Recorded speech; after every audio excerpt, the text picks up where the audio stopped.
भारताच्या हल्ल्यात पाकिस्तानी एअरबेस उद्ध्वस्त, लढाऊ विमानं जळून राख, धावपट्टी आणि इमारती बेचिराख, सॅटेलाइट फोटो समोर। शोपियानमध्ये खात्मा केलेल्या दहशतवाद्यांचा मोठा शस्त्रसाठा जप्त, AK-47, जिवंत काडतुसं आणि हातबॉम्बही जप्त।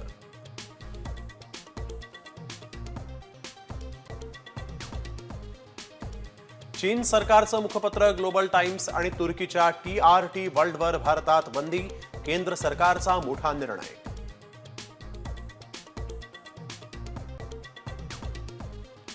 पाकिस्तानपासून बलुचिस्तानला स्वातंत्र्य मिळाल्याची बलूच नागरिकांची घोषणा, दिल्लीत उच्चायुक्तालय सुरू करण्याची भारत सरकारकडे मागणी।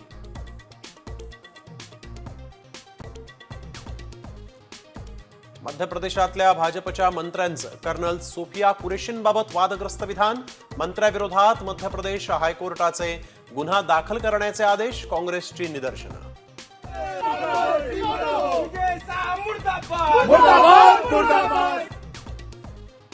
लाडकी बहीण योजनेच्या नावानं शेकडो बनावट बँक खाती, सायबर गुन्ह्यांसाठी लाडकीच्या खात्यांचा वापर, चौघांना अटक, मास्टरमाइंड प्रतीक पटेल फरार।